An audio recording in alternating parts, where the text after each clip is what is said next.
ആവർത്തന പുസ്തകം അധ്യായം 34. അനന്തരം മോശ മോവാബ് സമഭൂമിയിൽ നിന്ന് യെരിഹോവിനെതിരെയുള്ള നെബോ പർവ്വതത്തിൽ പിസ്ഗാമുകളിൽ കയറി.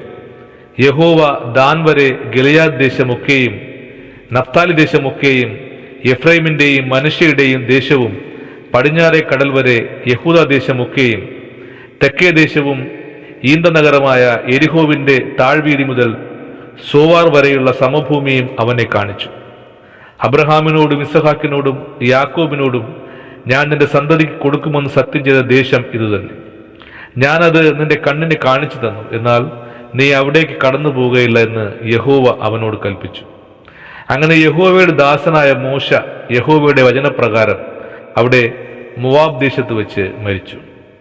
അവനെ മോവാബ് ദേശത്ത് ബേത് പെയോറിനെതിരെയുള്ള താഴ്വരയിൽ അടക്കി. എങ്കിലും ഇന്നുവരെയും അവന്റെ ശവക്കുഴിയുടെ സ്ഥലം ആരും അറിയുന്നില്ല. മോശ മരിക്കുമ്പോൾ അവന് 120 വയസ്സായിരുന്നു. അവന്റെ കണ്ണ് മങ്ങാതെയും അവന്റെ ദേഹബലം ക്ഷയിക്കാതെയും ഇരുന്നു. ഇസ്രായേൽ മക്കൾ മോശയെക്കുറിച്ച് മോവാബ് സമഭൂമിയിൽ 30 ദിവസം കരഞ്ഞുകൊണ്ടിരുന്നു. അങ്ങനെ മോശയെക്കുറിച്ച് കരഞ്ഞു വിലപിക്കുന്ന കാലം തികഞ്ഞു. നൂന്റെ മകനായ യോശുവയെ മോശ കൈവച്ച് അനുഗ്രഹിച്ചിരുന്നതുകൊണ്ട് അവൻ ജ്ഞാനാത്മപൂർണനായി തീർന്നു.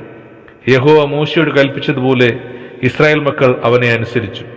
എന്നാൽ മിസ്രയീം ദേശത്ത് ഫറവോനോടും അവന്റെ സകല ദൂതന്മാരോടും അവന്റെ സർവ്വദേശത്തോടും ചെയ്യുവാൻ യഹോവ മോശയെ നിയോഗിച്ചയച്ച സകല അത്ഭുതങ്ങളും ഭുജവീര്യവും എല്ലാ ഇസ്രായേലും കാണുകെ മോശ പ്രവർത്തിച്ച ഭയങ്കര കാര്യമൊക്കെയും വിചാരിച്ചാൽ യഹോവ അഭിമുഖമായി അറിഞ്ഞ മോശയെപ്പോലെ ഒരു പ്രവാചകൻ ഇസ്രായേലിൽ പിന്നെ ഉണ്ടായിട്ടില്ല.